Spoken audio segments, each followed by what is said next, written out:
Okay, hello, good evening everyone, and welcome to day 2 of the UKIO 2020 Congress online. My name is Sabatis Basu and I'm a musculoskeletal radiologist at Wrightington Hospital in Lancashire. It is with great pleasure that I'm here to moderate tonight's session on shoulder imaging, How Do I Do It? I must thank Gajan Rajeswaran and the rest of the imaging committee for inviting me back this year. Some of you present at last year's Congress may recall how we focused on imaging of the hip joint and hip replacements, ending with a live mini MDT alongside 2 orthopaedic hip surgeons on stage. Well, this year we have decided to head up north, quite literally, not just in the geographical sense, but also moving up the body to the shoulder, and I'm really excited to hear from our 2 speakers tonight. I know you guys are all in for a real treat. Now, we have already had an explosive start to day 1 of the MSK imaging stream yesterday with 3 fantastic talks related to sports imaging. Tonight we will focus on the shoulder. And then for the rest of the week we have further great MSK sessions lined up on intervention, imaging of the groin and spinal imaging, so make sure to tune in for them. Now, both speakers are going to be available for a live question and answer forum at the end of the talks. So I urge you to get busy posting your questions in the box to the right of your screen, and perhaps it'll also be helpful if you can just state where you're from and your clinical roles, whether you're a radiologist, a radiographer, a doctor in sports medicine, or even orthopedics. Also, a reminder that we are on social media too, so remember to hashtag UKIO online or at UKIO Congress with the Insta and Twitter handles. Good. Now, let's move to our first speaker. Zaid is a musculoskeletal radiologist at Wrightington Hospital. Having completed his FRCR training in Manchester, he subsequently completed 2 MSK imaging fellowships in Sheffield and at the University of Alberta in Edmonton, Canada. He is keen in research and education with many publications to his name in peer-reviewed journals. He's a great guy and fantastic colleague to work with at Wrightington.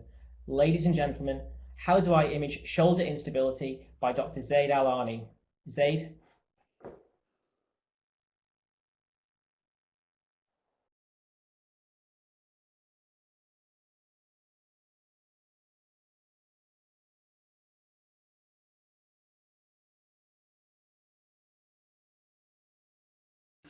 Hello everyone, and thank you for attending my lecture about how do I image shoulder instability in UKIO 2020. No disclosures. So we'll go through the classification of shoulder instability and the imaging modalities we use for assessment. We'll also go through some points relevant to the anatomy, and then we'll go through different lesions we encounter on imaging in shoulder instability. So we can divide shoulder instability by etiology into 3 types: traumatic, atraumatic, and microtraumatic. And traumatic has 2 subcategories. These are anterior and posterior instabilities. The other type of classification is by direction, and this can be divided into unidirectional and multidirectional. I prefer the first type of classification, which divides the shoulder instability into 3 types according to their etiology: traumatic, atraumatic, and microinstability. You might have come across these acronyms. So for traumatic instability, there is the acronym TUBS, and this stands for traumatic unidirectional. As we said, it's usually either anterior or posterior.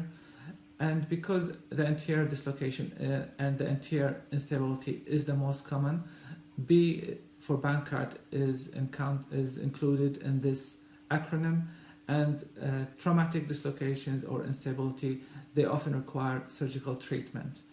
Atraumatic instability, the acronym for it is AMBRI, which stands for atraumatic, multidirectional, bilateral, and you can see from this, you can see that usually these are seen in patients who have predisposition to instability of the joints, like in hypermobility syndromes, and often these patients require rehabilitation. If surgery is indicated, then inferior capsular shift can be considered. And the last type of instability is the micro-instability. And this is usually acquired, often seen in overhead throwing athletes due to repetitive micro-injuries, and often require surgical treatment. So in my talk, I'll be talking mainly about the traumatic type of dislocations, mainly because these are the main type we see in our daily practice, and also because of time constraint. So plain films are the first modality used for assessment, and most patients would have plain films done in the emergency department, often with post-reduction films. MR arthrogram by far is the modality used in assessment for patients with shoulder instability. On the right you can see an axial T1 facet image, and you can see the labral tear in the anterior labrum as an area of contrast undercutting the chondrolabral junction. We depend heavily on T1 images because we have injected contrast, so T1 is a very useful sequence, and we also prefer the T1 facet images because it's easy to appreciate the high signal of the contrast against the labrum, which is usually a low signal. On the left you can see an axial T1 without facet, and also we do few of these sequences because they help in assessing the bony details better compared to the facet images. Also in MR arthrogram technique, usually there is at least one fluid sensitive sequence, and these are important for assessing the cuff for any cuff pathology or cuff tear, and also for assessing for presence of any paralabral cyst. The paralabral cysts sometimes they can fill with contrast, so you can see them on the T1 weighted images, but sometimes they don't show any contrast filling like in this example. So on the left there is a T2 facet image, and you can easily appreciate the cyst on it, but compared to the picture on the right, which the cyst is basically of intermediate signal and it's very difficult to appreciate. We also do an Aber position because that will stretch the anterior band of the inferior glenohumeral ligament and help us to detect for small labral tears in the anteroinferior labrum. It also provides good assessment of the relation between the glenoid and the humeral articular surfaces, as we will see later in the lecture. Doing an MR without intra-articular contrast is also an option. It's useful especially in the acute settings because usually there is some joint effusion. This will facilitate the assessment. This is an example of non-arthrogram MR examination. There is no much joint fluid, but you can still assess the glenoid and the labrum, and you can easily see there is an anterior bony Bankart lesion. Also look on this how the T1 images without facet are more superior in assessing the bony details compared to the facet images. So if you have an option to do a non-facet T1 images in one or two planes, I would say the axials and the sagittal planes are the most useful one because they allow assessment of the glenoid bone stock, which is very important for the management. CT or CT arthrogram can also be used for assessment.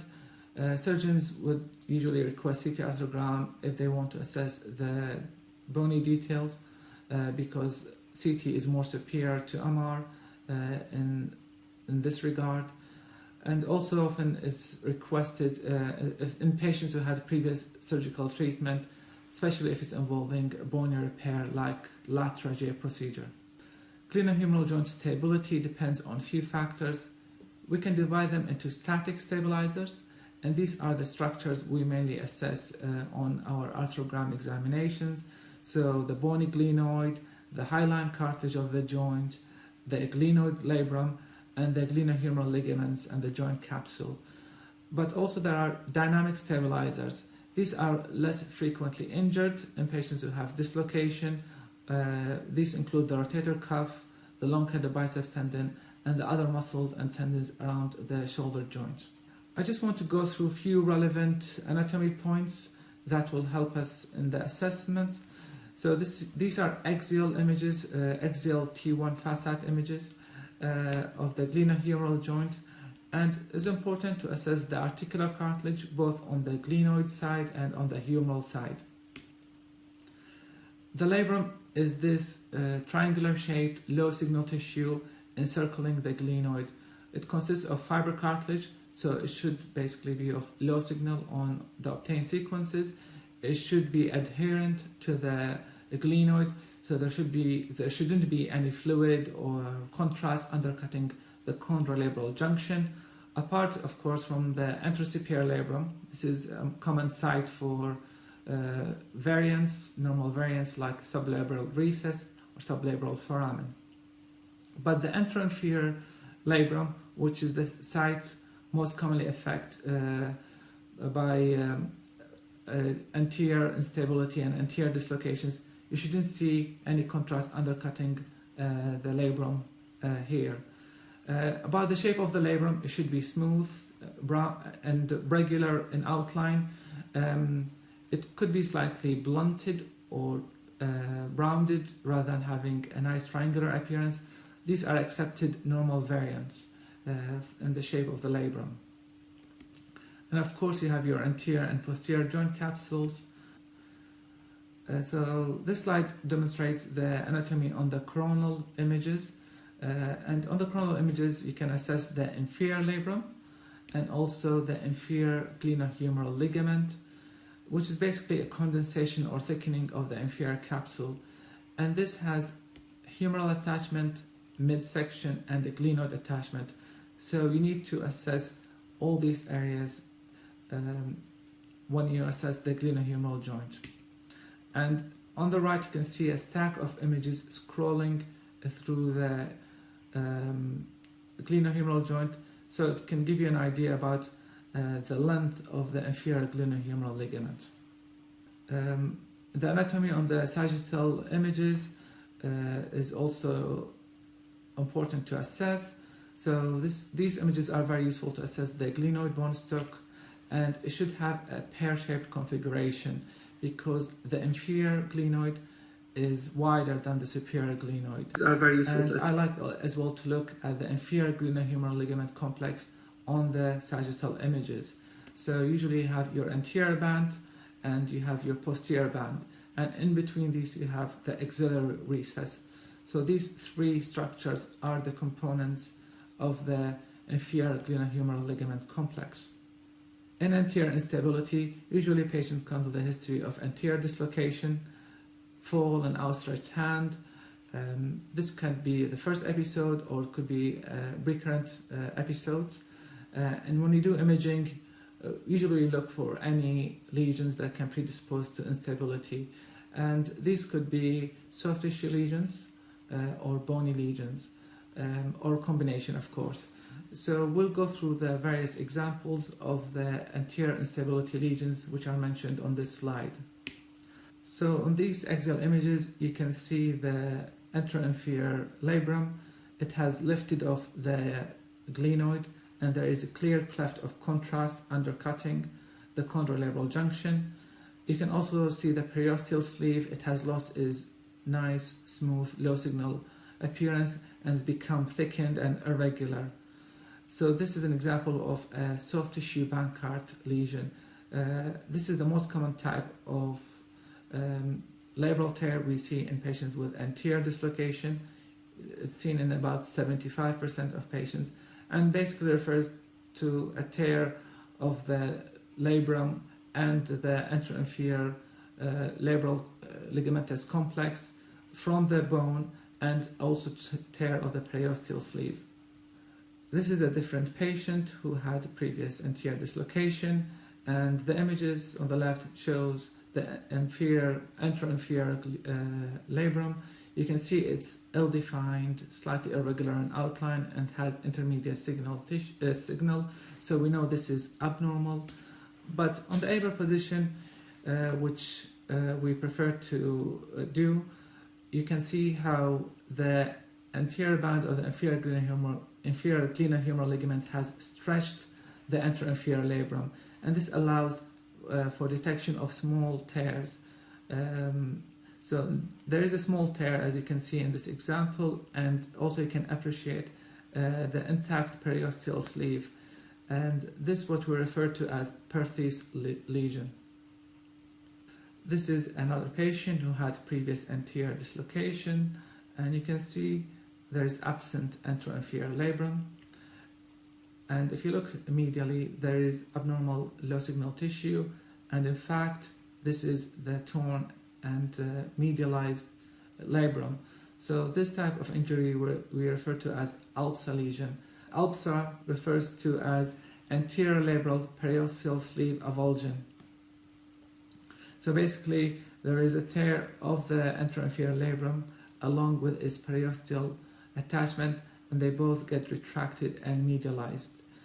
This type of injury usually seen in recurrent dislocations. It's rarely seen in a single episode of dislocation. This is another example of an ALPSA lesion. You can see there's absent anteroinferior labrum with medialized and thickened heterogeneous tissue along the scapular neck. This is a different patient who had a previous anterior dislocation, and you can see there is an anteroinferior labral tear with contrast undercutting the chondrolabral junction, but there's also disruption of the articular cartilage. The articular cartilage is disrupted focally and anteriorly adjacent to the area of the tear, and this is what we refer to as a GLAD lesion or GLAD type tear, and GLAD stands for glenolateral articular disruption.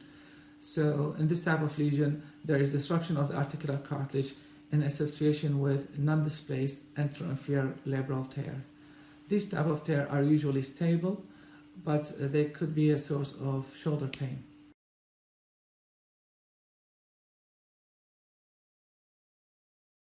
These images demonstrate examples of bony Bankart lesion where there is a fracture of the anterior glenoid. When assessing the bony Bankart, it is important to assess the size of the bony deficiency or the bony defect, because this will affect the management. And the way to do this is first try to draw a line on the sagittal images. So first find a sagittal image that best represents the glenoid in face, and then draw a longitudinal line from the supraglenoid area bisecting the glenoid itself. Then we draw a best fitting circle centered around this longitudinal line, and the bony deficiency or the bony Bankart is measured as a percentage, comparing it to the diameter of the glenoid.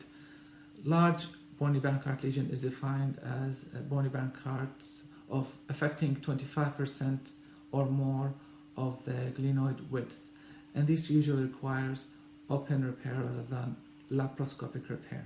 These are CT images demonstrating bony Bankart lesion, and you can compare it to the MR and see how superior CT is in assessing the bony details. Now we'll go through a few examples of inferior glenohumeral ligament injury. So you can see on the sagittal image on the left there is injury of the inferior glenohumeral ligament. It has lost its normal appearance and it's irregular in outline. If you look at the injury, it's affecting the humeral attachment. So this is what we refer to as HAGL, which stands for humeral avulsion of glenohumeral ligament. Compare this to the normal appearance of the intact ligament on the right. You can see how the torn ligament is irregular and is heterogeneous. Also, the normal ligament usually has U-shaped configuration, while HAGL lesion have usually it has a J-shaped configuration. You can also see the injury on the coronal images with irregularity to the ligament and areas of contrast extravasation, and compare these to the normal appearance of the ligament on the right side on the coronal images. This is another example of inferior glenohumeral ligament injury. You can see here the inferior labrum is torn and is absent, and the inferior glenohumeral ligament next to it, it has irregular outline with areas of contrast extravasation. So this is a gaggle lesion or glenoid So GAGL stands for glenoid avulsion of glenohumeral ligament, and this is often seen in association with anterior labral tear. And on the right you can compare it with the normal appearance of an intact ligament. This is another example. This patient had a previous anterior dislocation. You can see the ulcer lesion and the Hill-Sachs defect. But if you look at the inferior glenohumeral ligament, you can see how it is very irregular, thickened, it's not smooth in outline. So this is a torn ligament, and this injury is affecting now the midsection of the ligament. And you can see this as well on the coronal images, and you can compare it again to the normal appearance of the intact inferior glenohumeral ligament. Next, we assess Hill-Sachs defects. So you can assess it on all of the planes, coronal, sagittal, and axial. If it's acute, then often there is marrow edema associated with the lesion. And also important things to assess on the axial images is the size of the lesion and the shape. Large and deep lesions and lesions paralleling the glenoid articular surface are associated with recurrent instability and recurrent dislocations. Now we'll talk a bit about on-track versus off-track concept. So the glenoid track is the area of contact between the humeral head and the glenoid articular surface through external rotation, horizontal extension, and abduction. Glenoid track is 83% of the glenoid width, which is depicted as the capital D on the diagram on the right side. However, when there is injury to the anterior or anteroinferior glenoid, then we should take in consideration this small defect. So this should be subtracted from the glenoid width when we calculate the true glenoid track. Next, we assess the Hill-Sachs interval, and this equates to the transverse measurement of the Hill-Sachs lesion plus the bony bridge, which is the distance to the cuff attachment. Then we compare the two, and if the Hill-Sachs interval is less than the glenoid track, then we say this is on track or non-engaging Hill-Sachs lesion. However, if the Hill-Sachs interval is more than the glenoid track, then this is an off-track or engaging lesion. So this method has 72% sensitivity for detecting engaging lesions and 88% specificity for detecting non-engaging lesions. And why this is important? Because engaging lesions are considered significant risk factor for recurrent instability after operation. So now we'll go through a few examples. So this patient had previous anterior dislocation. He has anterior bony Bankart lesion, as you can see. So we go to assess the degree of bone loss using the methods we went through before. So he has a glenoid track of 16.7 millimeter, and he has lost 70% of his glenoid bone stock. Then we go to assess the Hill-Sachs interval, and this measures about 7.7 millimeter. The Hill-Sachs interval is less than the glenoid track. So this defined as on track or non-engaging. And on the ABER view of this patient, you can see that the Hill-Sachs has not come in contact with the glenoid articular surface. This is another patient who had more significant injury, and we go to assess the glenoid track as we did before. So the glenoid track is 7.8 millimeter, and this patient has 40% loss in his glenoid bone. And then we go to estimate the Hill-Sachs interval, and this measures as about 13 millimeter. So if you see in this case, the Hill-Sachs interval is larger than the glenoid track. So this is an off-track or engaging lesion. And on the ABER view, you can see how the Hill-Sachs defect is starting to approach the posterior glenoid articular surface. So I find the ABER view is helpful for the assessment of these lesions. This is another example in a patient who has a large bony Bankart lesion which has displaced. This results into inverted pear-shaped appearance to the glenoid, which indicates significant glenoid bone loss. he also has large Hill-Sachs defect. This definitely will be engaging. And these patients usually they refuse to do the Aber position because they know if they do it, they will dislocate. So after talking about all the methods of assessing the glenoid bone loss and the Hill-Sachs defect, this table just give you an idea about the different types of management that surgeons would consider depending on the degree of the bone loss.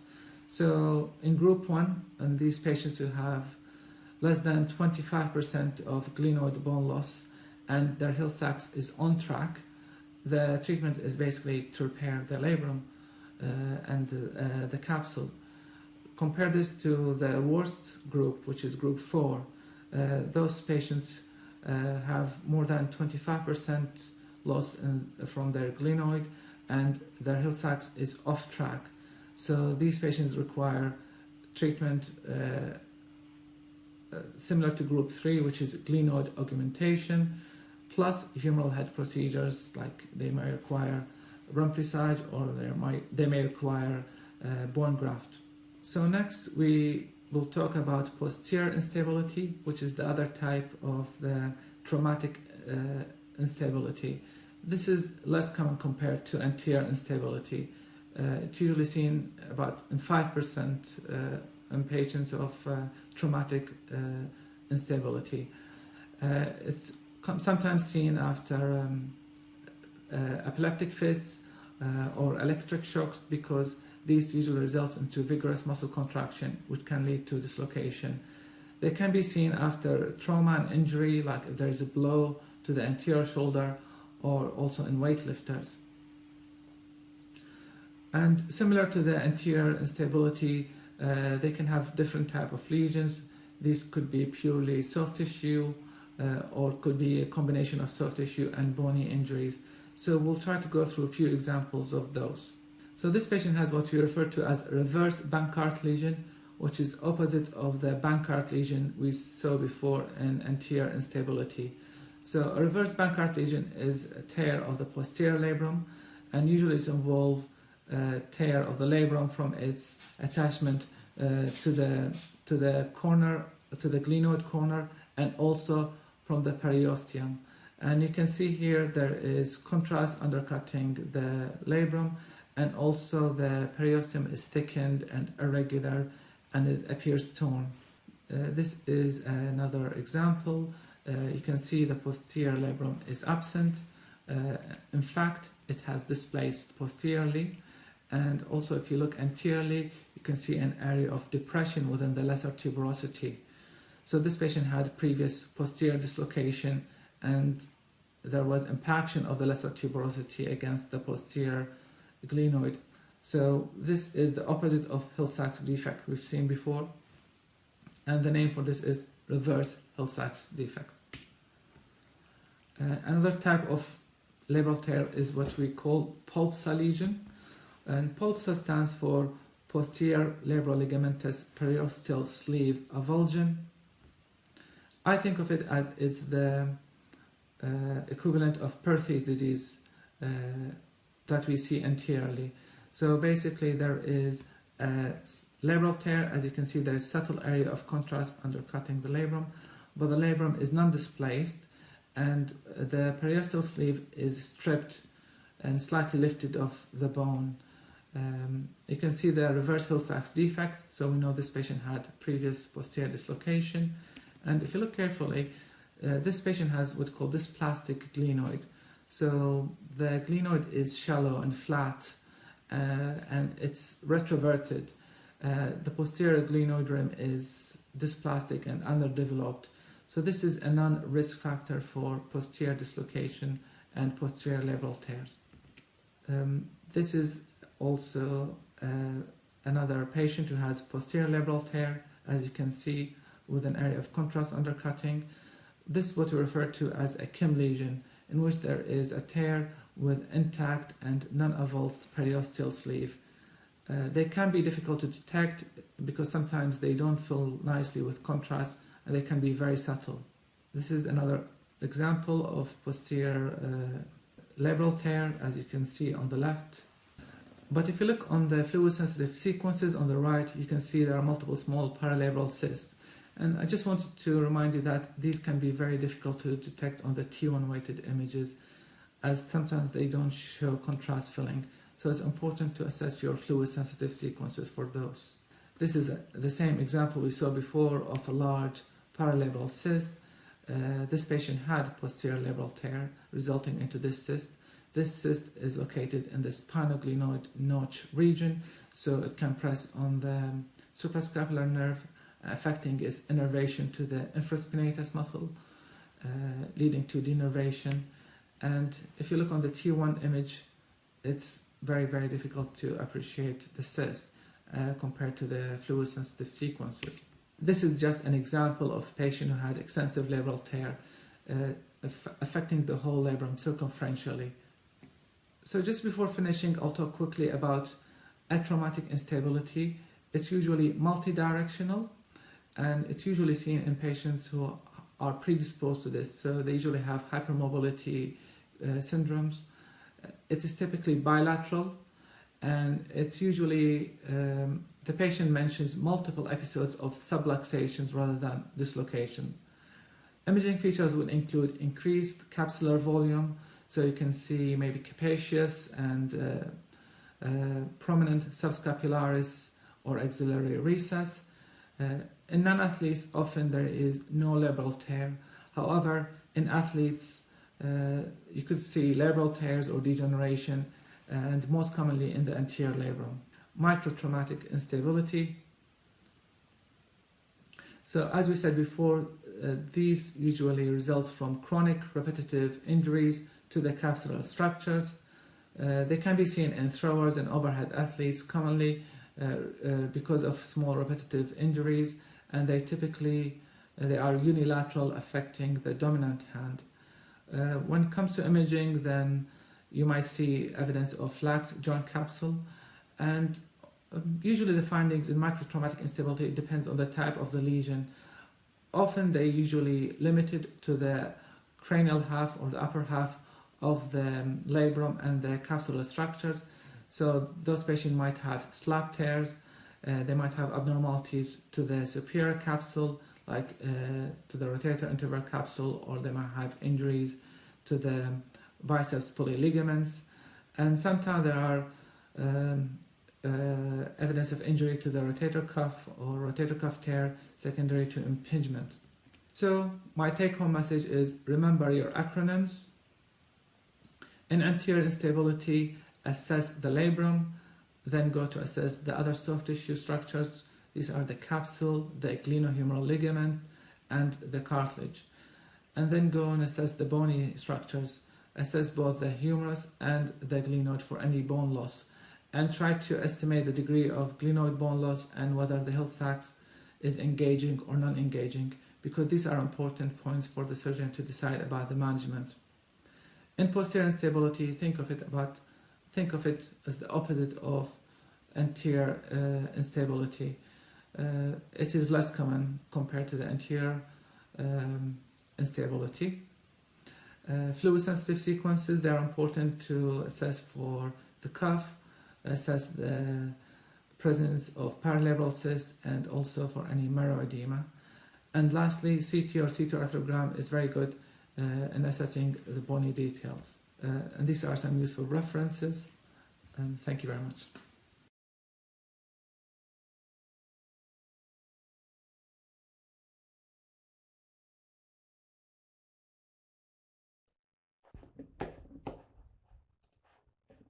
Great. Many thanks, Zaid, for that hugely informative and thorough talk on how you image glenohumeral joint instability. There were some really nice illustrations there, so great job, mate. Really good. Now, of course, we are unexpectedly here on this platform tonight because of the devastating worldwide pandemic involving COVID-19. I'm sure you will all join me in sending our condolences and deepest sympathies to those families affected both here in the UK and also around the world. Now, we have had a huge interest in the number of delegates registered for tonight's session at over 800 people. A massive thank you to all of you watching, in fact, around the world. And I know it's the middle of the night in some places. Remember to keep sending in your questions, and I'll try and put as many of them as I can to our expert speakers at the end during our live Q&A forum. Okay, so without any further ado, let me introduce our final speaker for this evening, Professor Leonard Funk. Len specialises in arthroscopic and minimally invasive surgery in sports and soft tissue injuries in and around the shoulder, and routinely treats elite and professional athletes from around the world. He's a professor at the University of Salford and is an amazing teacher and lecturer to all medical disciplines, both nationally and internationally. Many of you will have already come across his renowned educational website, shoulderdoc.co.uk, and frankly, it is an online encyclopedia in all things shoulder, let me tell you. It is an honour for me to work and learn alongside him at Wrightington Hospital, and I'm truly grateful he has taken time out of his busy schedule to be here tonight with us. So, you're all in for a real treat, guys. Ladies and gentlemen, the rotator cuff, What the Surgeon Wants by the Shoulder Doc, Professor Len Funk. Len.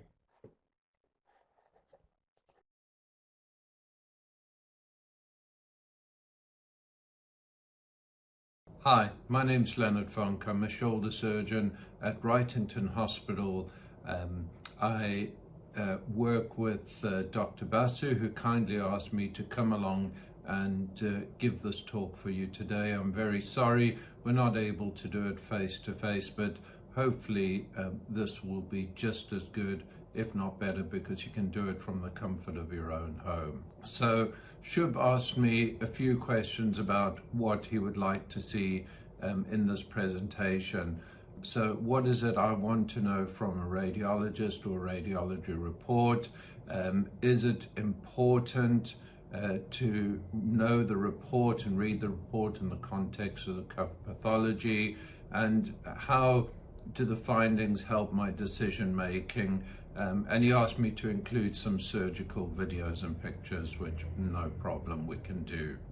Rotator cuff injury case. This is a 60-year-old consultant radiologist. He was in a dark room and tripped 3 weeks ago, struggling with pain, unable to raise his arm unaided, and he wants to get imaging. Anatomy. Let's look at the anatomy of the shoulder. So if we look at the outer layer of muscles, these are the big muscles, the big movers of the shoulder, and then you get into the deeper layer muscles, which are the rotator cuff muscles, which are the stabilizers and aid movement of the shoulder. The rotator cuff is comprised of the infraspinatus and teres minor at the back, supraspinatus at the top, subscapularis at the front, and then you have the long head of biceps tendon in the rotator interval between those. The rotator cuff is likened to holding a baseball, so all the tendons keep control of the ball, and these are the force couples which stabilize the humerus on the glenoid. So let's have a look at his MRI report. It mentions that there's a full width tear of supraspinatus, there's advanced muscle atrophy along with infraspinatus, mild atrophy of supraspinatus. So unfortunately this report is not very helpful to me, and will explain why. So what do I need to know from the report? What I really need to know is how large is the tear, what's the medial lateral extension and the anterior posterior extent, which tendons are involved, so I know if it's an anterior tear, posterior or superior tear, the muscle atrophy, the degree of muscle atrophy, how much fatty infiltration there is, and the humeral head position. We use the Hamada grading for this. It's useful to know if there's any AC joint arthritis with edema or inflammation and swelling or large osteophytes, and also very important if there's any glenohumeral joint arthritis. So let's have a look at this scan. So we can see on this coronal scan, it gives us a lot of information. We can see the extent of the tear in the medial lateral retraction, size of the tear. We can see the humeral head position on the glenoid or the Hamada grading, and we can assess AC joint and glenohumeral joint arthritis. From the T1 sequences, we can then get other information such as the muscle atrophy, the fatty infiltration, and again we can assess the humeral head position. And you can see on this sequence it looks a little bit worse than the previous one. We can also assess glenohumeral joint arthritis. So the Marder classification, if you're not familiar with it, this is a classification described for progressive rotator cuff arthropathy and describes the position of the humeral head against the glenoid. For rotator cuff tears pre-arthritis, we have grades 1, 2, and 3. So in terms of making our decisions now, once we've got all this information, how does it affect us? So we want to know how large the tear is. We got that information. It's about 3 to 5 centimeters. We can see it's a superior rotator cuff tear. There wasn't any muscle atrophy. There was less than 50% fatty infiltration. It was probably a grade 2 Hamada. There was no AC joint or glenohumeral joint arthritis. So in terms of making our surgical decisions, the scan is helpful in giving us an idea of what the pathology is. So you see that in the bottom circle. We can tell that information to the pathology. But that doesn't only make the decision for us. As you know, we say we treat the man, not the scan. So importantly is the patient, age, their activity level, any comorbidities, and particularly smoking. So we know with older patients the failure rate of repairs is higher. We know with smoking the failure is much higher. Then there's also the presentation. Is it a traumatic injury? Do they have pain? What's the loss of function? And what's the time since the injury? So these factors are very important because obviously if it's a painless cuff tear, we may be less keen to head down the surgical route and go more for rehab.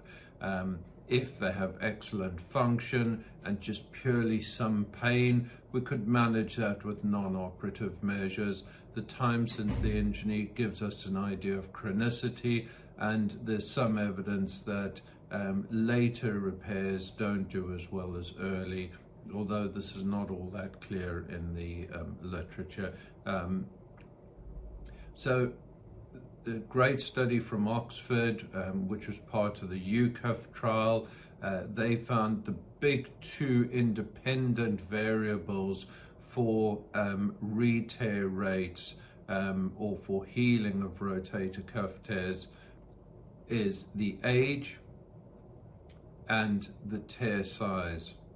So here you can see, for example, a 60-year-old with a small rotator cuff tear has a 65% chance of healing, and a 50-year-old with a medium tear, very good chance, 78% chance. However, on the other extreme, an 80-year-old with a massive tear has only about 17% chance of healing. So this is a key guide, and that's why I said we need that information from the scan. So you all probably have seen and know about rotator cuff repair surgery, but one of the things that you may be starting to see in your hospitals for massive tears is the superior capsular reconstruction. And this is where we use an allograft or an autograft to reconstruct the superior capsule between the glenoid and the humeral head. And what that does is it as you abduct the arm, it helps to give a depressor effect and improve function as well as pain. So that's where you're unable to perform a direct repair, and this is what it looks like. So this is a video showing you a superior capsular reconstruction. You can see the superior rotator cuff is gone. You see the posterior cuff at the back there. heading anteriorly, you've got intact subscapularis. This shows the humerus here. And the effect of the rotator cuff and the superior capsule when it's intact is it provides that depressor effect. The superior capsular reconstruction recreates that depressor effect, as we said earlier. We'll often treat the biceps tendon. This video shows a tenodesis procedure, and then the glenoid is prepared. The humerus is then prepared to take the graft, and we drill some microfracture holes to improve healing on the humeral side. We insert anchors onto the glenoid side and onto the humeral head side. These are suture anchors with tapes. We then measure the distance between these anchor points, so this gives us a size of the graft when that it'll fit nicely and snugly. And we cut the graft size out on the table before inserting it. This is a bit like building a ship in a bottle, and the graft might be dermal allograft, which is the most common use at the moment, or it may be autograft from fascia lata, the other one most commonly used. And then we'll railroad the graft into the shoulder, so as I say, like building a ship in a bottle, and then pass the sutures from those anchors through onto the graft and fix the graft on the glenoid and the humerus, and then also onto the infraspinatus at the back, and sometimes, and I certainly do, fix it to the subscapularis at the front as well. Post-operative MRI scans are very helpful, and we routinely get these on all cases to assess the graft integration and anchor points. So this shows you on this slide an intact SCR. You can see it nicely attached on both the humerus and the glenoid sides. In terms of where it will fail and what to look for on the scans and failure, there was a nice publication in March this year, which you can have a look at. The points at which it will fail is either on the glenoid insertion, the humeral insertion, the anterior attachment, or the posterior attachment. And that's why it's very helpful to know if at the surgery it actually was fixed anteriorly and posteriorly as well. So a good relationship with your surgeon is important in understanding that. These are the MRI findings of failure at the glenoid insertion. On the left here, you can see it's clearly displaced and not attached, with displacement of the humeral head. On the right, you can see on the sequences that the infraspinatus repair is intact on the top image, but as we move more laterally, you can see that there is a defect or slight dehiscence in the repair in that area. And you can also see there's a gap at the front on both those images. So it may be that there wasn't a repair done at the front, or it's come apart at the front as well. This video shows the arthroscopic findings of that failed repair, and we're looking from the back, and you can see we're grabbing the graft there on the right. That's where that floating graft was, that detached bit, and you can see laterally on the left side, you can see it's well attached to the humerus. That tissue you see on the right is remnants of the previous rotator cuff. So hopefully what we've done is we've run through rotator cuff pathology, what we want to know as surgeons from the MR report, and all that information, particularly, the tear size in the anterior posterior plane, the mediolateral plane, the humeral head position, the muscle atrophy, fatty infiltration of the muscle, what the AC joint is like, particularly is there swelling, periarticular edema, osteophytes, and the glenohumeral joint. These are things that will make a difference to our decision-making process, in addition to the patient factors and the other factors we get from clinical examination. Thank you very much, and any questions?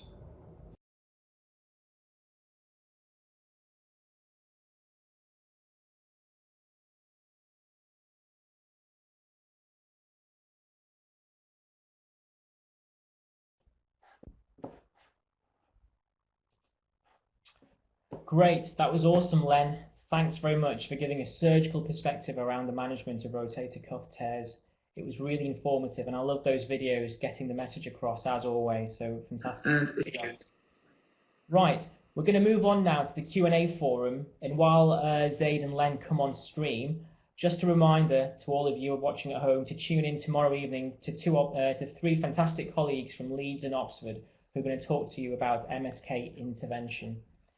Right, so is Len and Zaid, are you guys online?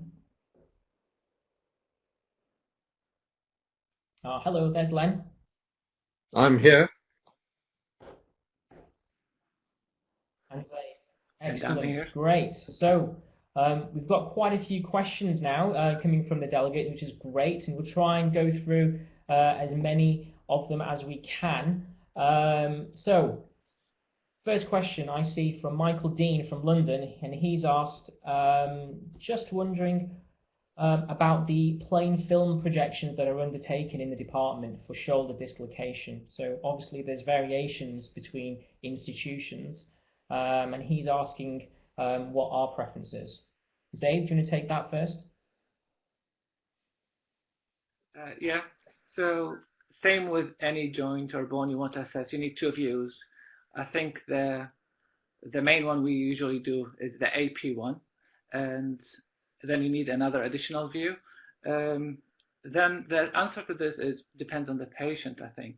If usually the Y view is a bit easier for the patient to be tolerated in the settings of acute trauma because it doesn't include significant movement, and that usually would help you to answer whether there is anterior or posterior dislocation.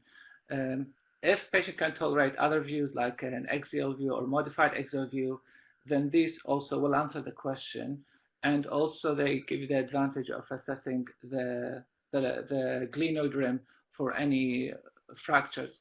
Of course, they're not as sensitive as CT, but they have this advantage compared to the axillary, to the Y view, which I find is less useful in assessing the glenoid. Okay, great. Len, what's your take? What do you fancy as your second view? So I understand the issues, and I think it depends on your circumstances as well, because we know we're going to be getting additional scans. So an AP and auxiliary view is more than adequate for our purposes. In other situations where they don't have the easy access to additional scans, then internal and external rotation views of the humeral head is very helpful in assessing the size of the Hill-Sachs lesion, and also to help assess the any bony glenoid lesions. But in our practice, AP and auxiliary will do for me. Great. Moving on to another question now, and a few of you have asked this, and I've got Saliha Khan and Joel Oshoja who are asking about the potential role of ultrasound in helping to diagnose labral injuries or Bankart tears. Zaid, what do you think? I would be reluctant, to be honest, to say there is no labral tear just based on an ultrasound examination, simply because the labrum is a deep structure, deep in the joint. So I think assessment with ultrasound is not the best. You might see some indirect signs. There is a large paralabral cyst, then you could see it. And definitely the posterior labrum, we can see it when we assess the posterior glenohumeral joint. And when we guide the injection, we see the labrum and we make sure we don't go near it. But to be confident to call there is a tear or no tear, or say this labrum is normal, I think it would be difficult on ultrasound. So I think I prefer MR, and specifically MR arthrograms for this purpose. Yeah, okay. And Len, you fill out the request cards. What do you tick, the ultrasound box or the MRI box for assessment of instability and labral injury? MRI. But again, if your situation means you don't have easy access to MRI and your next step might be an arthroscopy, then an ultrasound scan can give you some useful information in instability. You can see the Hill-Sachs lesion, you can measure the Hill-Sachs lesion. Yeah, as Zaid said, you can see things like paralabral cysts. You could see an effusion, associated rotator cuff tears. So it's useful, but for the labrum, no. Okay. Pretty straightforward answer there. And we'll move on to the next question now, and this is from Gajan Rajeswaran. What is your experience of ostenil versus steroid for bursitis and adhesive capsulitis? And has your clinical practice, Len, changed during the COVID pandemic, given the concerns relating to the potential for steroid-related immune suppression? So that's very topical. That's a great question. Len, do you want to take that first? Yeah, I didn't prepare for that. This wasn't part of this talk, but I am actually giving a talk on this tomorrow. So it's a huge answer. The simple answer is, so steroids have some transient immune suppression. The concern about steroids is based on two papers. One, which was a small study from China, which showed that patients with ARDS got slightly worse or higher mortality if they had high-dose steroids. The second paper is that on influenza vaccine, which is a larger study, and that showed that that people who were on long-term steroids did not build up as many antibodies as those who weren't on steroids. There's no studies at all on steroid injections. So therefore, because there is a concern around steroids, although the evidence is very, very poor, I think it is something to counsel patients on, okay? In terms of steroid, it's a very strong anti-inflammatory. So if you've got a severe inflammatory joint, there's nothing better than steroids. In terms of hyaluronans and ostenil, they have an anti-inflammatory property, but it's not as strong as a steroid. There's lots of studies comparing ostenil or hyaluronans and steroids, which basically show long-term there's very little difference. Short-term, you probably get a more effective pain relief with a steroid. Therefore, as Shub knows in our practice, in the current environment, and if we have the access to hyaluronans, then we would recommend a hyaluronan initially. And if that doesn't improve them, then consider a steroid injection, counseling the patients on the current evidence and guidance. And there's very good guidance from the Society of Radiologists, BOA, and that guidance is very sensible, and I would recommend we follow. Yeah, there's some very sensible advice there, so I hope that answers Gajan's query. Another question here from Stephen Brown. and he's asking around. He's a reporting radiographer in plain film imaging where there is an absence of bony injury. Are there any specific indicators to look out for in terms of underlying soft tissue injury in relation to instability? Zaid?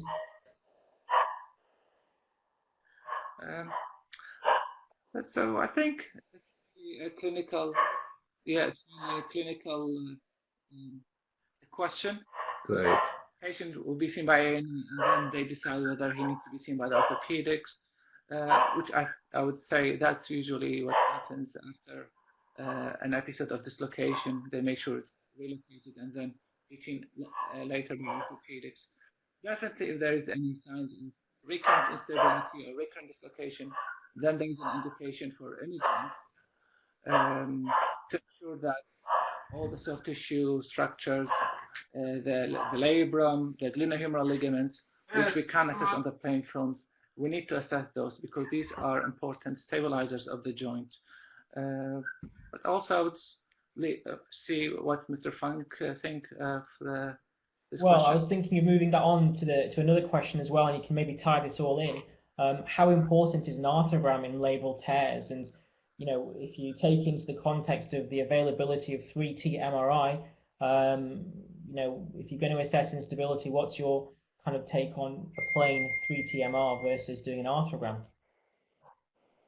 Len? So I think, oh, sorry. I was just asking about the, yeah.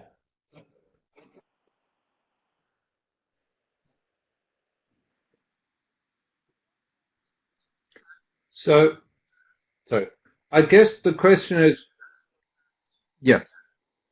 So the question is, what do you want to know? An arthrogram just means that you're putting dye in the joint, which expands it, and it'll run into the crevices. So if you have a subtle labral tear or a capsular tear that you want to unmask with the dye, then that's where you want an arthrogram. In most cases of traumatic instability, the things you're looking for, or I'm looking for on an MR scan, are not going to be that subtle. So for me, a plain MRI is good, but I want to hand over to you because the plain MRI that we do is quite a specific MRI sequences, and that's very important. Not all MRIs are the same. So I'll hand that over to you in a minute, but the situations I would want an MR arthrogram is, say, an overhead athlete with a small, where you're looking for small partial tears. Thanks. That's Zaid, pretty much the only situation I'd want an MR arthrogram. And you mentioned the ABER as well. So how do you use this, and is that part of your routine kind of imaging protocol? So the routine sequences I do for an arthrogram, I do at least one sequence, which is T1 without fat. We do an axial one. I think axials and sagittals are very useful because these will help to assess the glenoid bone stock, which is an important thing to assess in an arthrogram. And then you do at least 2 T1 facet images because these will nicely show you the labrum against the high signal contrast. And usually we do axials and we do coronals because the axial T1 facet will help you to assess the anterior and the posterior labrum, while the coronal ones will help you to assess the superior and inferior labrum. Next, I think you need at least one fluid sensitive sequence because that would help you to assess the cuff and for labral tests. I think if you do one coronal T2 facet is very useful. An additional view would be a sagittal T2 or PD facet images. And in my institution also we use also ABER views. Some radiologists prefer to do ABER views only when the history is of anterior dislocation and anterior instability. I prefer to do it all the time because it helps you to assess the anterior labrum by stretching the anterior glenohumeral ligament to allow you to assess small anatomical type labral tears. But also it helps you assess the relation between the Hill-Sachs and the glenoid. It helps you as well to assess the relation between the glenoid and the humeral head. Sometimes you can see there is decentering anteriorly or posteriorly, so this could be an indirect sign of instability. And lastly as well, it's an extra view to look at the cuff, because the undersurface of the cuff would be nicely highlighted against the contrast, and it won't be under tension similar to the coronal view. So sometimes small undersurface tears of the cuff can be nicely highlighted on the ABER view. So I tend to do ABER views in all my shoulder. Okay, great. And I suppose it's particularly important to note that some patients may not be able to tolerate the ABER view, so and they're particularly apprehensive. I suppose the other thing to maybe say is in the kind of immediate kind of acute, subacute post-traumatic setting, you can often get away with doing a plain MR because as a result there may well be a hemarthrosis in there that gives you that pseudo arthrogram effect. So timing is also crucial, but you've got to get them into the scanner, and we know the MR scanners are precious everywhere. So I hope that partly answered Madhavan Sampath's question around arthrograms and labral tears. Now, I know there were a few sonographers that are listed in. So, in question about ultrasound versus MRI in relation to rotator cuff.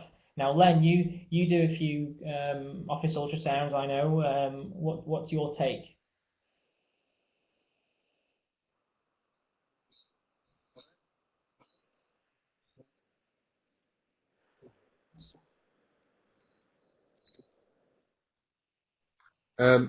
I do what I call a surgical scan. So mine is a screening scan. I just look for big things: calcium, is there a tear, and biceps. And if they need a more detailed ultrasound scan, I refer them on to you guys. I find, other than, say, calcific tendonitis, I get more value from MRI scan, and we have good access to MRI, which we use pretty much for most soft tissue pathologies. Okay, great. Sorry, I think we had a bit of a pause or a freezing moment there. And Zaid, what do you think about CT arthrograms? So we do quite a few CT arthrograms in Wrightington. When would you ideally choose a CT arthrogram for assessment over an MR? I think CT arthrogram is definitely superior to MR in assessing the bony details. So when the surgeon is basically want to assess the glenoid bone structure in detail and the Bankart lesion, then usually that's when we do a CT arthrogram. Also, the other indication is when there is previous surgical repair, especially if it involves some bony procedures and you want to assess the degree of bony healing, then CT usually gives you superior information compared to arthrograms. And I mean, in some institutions, if they inject small amounts of Omnipaque during their arthrogram procedure, then you can do a CT and an MR arthrogram at the same sitting, and that gives you an answer about the labrum and the bone. Labral assessment of the CT is slightly less superior compared to the MRI, but when the question is about the bones, then CT would be the modality of choice. Okay, good. Well, we're coming up to 20 to 9, and there's still light outside here in sunny Lancashire. Thank you to all of you. I'm going to probably wrap it up here. It was a great couple of talks from the both of you. Really grateful, and the interactive multidisciplinary approach of the Q&A forum was also really nice, and it's always good to learn off each other. A huge thank you to our speakers tonight, Zaid and Len, for sharing your time and wisdom with us all. And I hope everyone at home has enjoyed watching the session as much as I did and found it really informative to take back to your practices. If there's any more questions, what we'll do is try and answer them off screen or through email.